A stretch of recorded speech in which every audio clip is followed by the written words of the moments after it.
So I'm going to take a step back and tell you first I want to share with you who we are today. So my business today is ASP, which stands for America's Swimming Pool Company. And we are the nation's largest swimming pool maintenance, repair, and renovation franchise. So what we do, literally, we take care of swimming pools. We are the guys that are in your backyard that are cleaning the pools, repairing the pools, draining the pools down, and renovating the swimming pools. We've grown from $0 in revenue. We'll do approximately $29 million in revenue this year and $36 million in revenue next year. We have 325 owners and employees that are in the company nationwide. So that's who we are today. If you look at us as a snapshot today and look at our franchise owners, that's who we are and that's what we do. But today what I want to do more importantly than that is share with you my journey. So I grew up in Macon, Georgia, just south of Atlanta. I attended a high school there and came to the College of Charleston in '98. Graduated in 2002. Really can remember all the way back as young as 12 years old, selling baseball cards out of my parents' basement. By 15, I had a car wash business where we were a mobile business and we would go wash the cars, build it back up. By the time I graduated, I had 150 some odd customers and had 2 employees. Sold that business and moved to Charleston. It was with that spirit in mind that I knew, okay, as I graduated, as I came close to graduation, 3.5 years in to school here, I knew that I wanted to start looking for an opportunity. I didn't know what I wanted to do. I certainly was not born with some innate passion for cleaning swimming pools, but I knew that I wanted to find a service-based business to start. As I approached my senior year, I made contacts and I went back home, I talked to people here to try to decide what is it that I want to do, what opportunity could be out there that could present itself. And so it's with that in mind that I entered a bank. A guy was one of my better car wash customers back in high school, so I called on him and I said, hey, I'm looking to start a business. I have no idea what I want to do, but I want to start a business in some capacity. Do you have any ideas? Is there anything that you've thought of? Can I be your young go-to guy that can be there to start a business with you? And he said, yeah. He said, we've got 2 or 3 things that we're looking at doing, and we need a young, hungry guy out of school that wants to be our operating partner. He said, one of the things we're looking at is a swimming pool business. He said, we don't know anything about it. Go do some research, explore it, figure out if it's a real viable business or not. And so I did just that. I spent the next couple of weeks market research, developing business pro formas, looking at it, decided it was something I felt like we could make a go in my hometown. So I spent the next few months working and going back and forth from Charleston to Macon, developing the business plan, doing all the market research, and we were 1 week away from forming the LLC. I was going to be their 1/3 equity partner. They were going to be the operation guys, the money guys, and I was going to run the business for them. And one of the business partners called me and he said, Stewart, I appreciate everything you've done. Thank you for all your hard work. We feel like you're too young, you're too inexperienced. We're going to go a different direction. So thank you for everything you've done. And as Donald Trump would say, you're fired. And, that was one of those gut-wrenching moments where I basically sat down on the floor, took a couple minutes, and I thought, how can this be, right? This can't be. So if you fast forward 13 years, my company today, who we are today, was started by me being fired. And it was started I was fired before we ever cleaned the first swimming pool from that company. So I'll tell you, you never know when a door slammed in your face is actually going to be the greatest thing that ever happened to you. So I called my dad that day. I said, Dad, I need to borrow $3,000. This is just what happened to me. This is how much money I feel like I need to get this business going. He spent an hour on the phone with me trying to talk me out of it. Said you're going to be facing this competition and these 2 business guys in Macon, and you don't want to do that, and be fearful, be mindful. And it was great advice, but I decided that I wanted to press forward anyway. Right? I had done all the work. I did all the market research. I did all the homework. I knew the business. I knew I had my own work ethic. But I'll tell you the most powerful thing that I had that they did not have, and that was motivation. Right? And why was I motivated? Well, I had just been kicked in the gut, embarrassed, slammed on the ground, and I felt like if I could pick myself back up and start the business, that I would be on a path of accelerated growth far greater than theirs.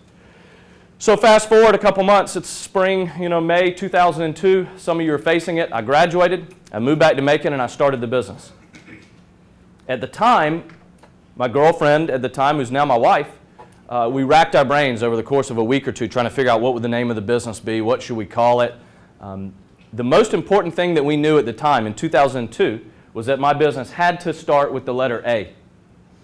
Why? Phone book. Phone book. For those of you that don't know, the phone book is this thing we used to have, and you'd flip it open and there'd be names and numbers in there. In 2002, it was critical. So look how far business technology has come in just that one simple, small area. One of the most important decisions that I felt like I could have possibly made in the beginning stages of my company is completely and totally obsolete today. So anyway, we named the business All Seasons Pool Company. Of course, when I started the business, I didn't name it America's Swimming Pool Company, right? It was All Seasons Pool Company. That's the A, the S, and the P originally. What did we do? We did then exactly what we do today. We cleaned pools, we repaired pools, and we maintained and renovated pools. Started with just myself in a truck. 2002, I did $72,000 in revenue. 6 months in business, I turned a $19,000 profit. I was ecstatic. I knew the business could work. Right? Second year, we did 300 grand in revenue. Significant profit. Next year, we doubled revenue again. 600,000. 2005, we did $1.2 million in revenue. We doubled again. So we're on a very fast, accelerated path of growth in the swimming pool service sector in Macon. It was about 2005, I knew, okay, well look, you've got a business, you've got a model, we're doing things a little bit differently than the next guy. We're innovating, we're doing some things that most of you in this room would do, very simple business model things, but they didn't exist in the swimming pool business. They didn't exist at all in this industry. And so I knew I can take this thing and grow it. I just had to decide, did I want to self-expand? Did I want to open up my own locations? Atlanta, Warner Robins, Savannah, surrounding cities. That came with some risk, right? That came with, okay, you'd have to put up your own capital, you'd have to deploy resources, I'd have to hire people. It was about that time I had a friend of mine in Charleston and a relative in South Carolina, both at the same time called me, Clemson, South Carolina. They both said the same thing. They said, Stewart, we hate what we're doing. You're making more money cleaning pools than we are as a banker and as a city manager. How do we do here what you're doing in Macon? And that was really when the F word was brought to my attention, the franchising model. Okay, which I thought, to me, there's no way. I mean, to me, a franchise is McDonald's, right? Zaxby's, Applebee's, Terminex, these huge national companies. And from my research, spent the next 2 or 3 weeks looking into that. And I realized there are over 10,000 franchise companies out there all across the United States. You're dealing with franchise companies every day. It's that partnership between two entities. An individual that wants to start a business and a company that has a well-defined roadmap. And so we started franchising with that in mind. Every decision we made in the beginning was franchisee focused first. It was, okay, what decision can we make today that's going to allow that franchise owner to be better with us than without us? And so if I quantify that, I tell my new owners all the time, this relationship is going to be 1 + 1 = 3. Right? Your work ethic, our roadmap, and together we're going to come out better than we would on our own. And so that was the initial premise of franchising, right? A partnership between two entities. So Charleston launched, Clemson, South Carolina launched, 2005. I turn around 2 or 3 months later and they're profitable, they're happy, they're working, they're moving forward. By 2007, I had to make a decision. So I had maybe 10 or 12 locations at that point. And I had to decide, kind of at a crossroads, was I going to be Stewart, the pool cleaner in Macon, running a good, profitable business? Or were we really going to take on this beast? Were we really going to develop a franchise organization that could make it? I had 10, 12 owners. So I made the decision to sell ASP of Macon, what I originally started, to sell that to an employee of mine, turn that into a franchise, take that money, invest it into a real franchise organization, develop models, develop roadmaps, buy a building, get a training center. So that was really in 07, was a little tiny, I shouldn't call it an office, it was a house, wooded area all around it, rundown neighborhood. If you look at that, that would show you the before, now picture the after. So there's 30,000 square feet, we've got 15 swimming pools on this campus, 15 offices, and a 10,000 square foot warehouse that has nothing in it but pumps and filters and motors and things that we operate during pool school. Okay, so our franchise owners come to us and we teach them everything they need to know about the swimming pool business. So I built that campus over the last 8 years, and today it is the most unique swimming pool compound in the world. We have more square feet, more training swimming pools than anybody has in the world. And so the only way that that has been possible over these last 12 years, really been franchising for 8 years, is by constantly innovating and reinvesting back in your business. So one of the most important things you're going to do as a business owner, every time a dollar of profit comes in, you're going to decide, I've got to do 2 or 3 things with it when a dollar of profit hits our books. I can either leave it on our books and not collect it. I can either take it on, put it in my pocket, put it in the other pocket and spend it, or I can reinvest it back in the business. Okay, and as a business owner running a profitable business that wants to grow, you've got to mirror all 3 and watch all 3 of those components differently, because you have to do all 3 of them. You're not going to collect every dollar that hits your books as profit. You need to take some of it home to spend it, and you also need to reinvest it back in your business. And so that's what we did constantly year over year from 07, 08, 09, 010. By 2010, we had 35 owners. We really were starting to develop a name and a brand. No, this was 2009. And come to find out, remember the original name of the business, ASP, All Seasons Pool Company? Found out that that was federally trademarked in Florida and that name was no longer valid. If you think about the position that put us in at the time, so I had a couple dozen franchise owners out there operating, paying me royalties, operating a business, and I didn't have the federal trademark to the name. So we loved our logo. We had ASP. We still knew that we needed to be A in the phone book. This is 07, 08, 09. So we sat around, my business partner and I sat around for a few days and said, okay, we've got to come up with a new name. We're in 3 or 4 states. We've got a couple dozen franchise owners. What do we want to be?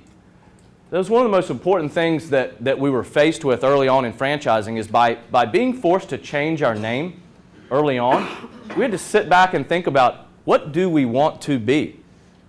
Do we want to be Georgia's leading swimming pool company? No. Do we want to be the Southeast? No. We wanted to be America's swimming pool company. And that fit perfectly with the A, the S, and the P. So we changed the name of the business, rebranded. All of our franchise owners rebranded over the next year, and that really turned us into who we are today. It had us refocus. All of our marketing was redone. We, again, reinvested back in the business. So by 2010, I had another decision to make. I'd tell you this was probably my 3rd really crossroad decision. We were in the franchise business now. I've sold ASP of Macon. The franchise business is really profitable, and it's going, and it's operating. But I knew that I couldn't do it on my own. I had a couple support staff. I was faced with an opportunity. My attorney at the time wanted to get into business. He was self-employed. Wanted to be self-employed. And I decided to sell him a minority piece of the franchise company. And so we spent a few weeks and got together. He decided he wanted to come on board. I knew I needed to have a real right-hand man. I needed to have a true VP. I was faced with one of those decisions. Well, it could take all the capital that I have to bring on somebody like that, or I can sell a minority piece of the business. And so he and I teamed up. He came on board in 2010. Really the rebirth of the company from there. New branding, new partner. We grew. By 2011, we added owners. We started seeing same-store double-digit sales. So not only were we adding new locations, those were great, but we were seeing our existing franchise owners grow year over year over year. Same-store sales increase. It's the most important number that I have in the franchise organization today. Fast forward all the way to today. So again, you know our campus, you know who we are, you know what we do. We will do $36 million in revenue in 2016. And we've got a 4-year roadmap, 4-year plan. By the year 2020, we will have 200 franchise owners operating about 500 franchise territories, and we project $100 million in system-wide revenue. How that's going to happen has got to be part of a well-executed plan, right? So know your plan, but also plan early, right? Plan early. A business plan is great, and Dr. Wyman will tell you, you've got to have it. You've got to have a business plan, but I'll tell you, sometimes it's about as valuable as the paper it's written on. And sometimes it can get in your way, right? So have a plan, stick to it, execute it early, but do not be afraid to deviate from that. Don't let a well-written, well-executed business plan that you got an A on, don't let that be a roadmap that you can't deviate from. That's my business story. That's my business journey. That's what's gotten me here today. And thank you for your time and your patience. Thank you. Thank you.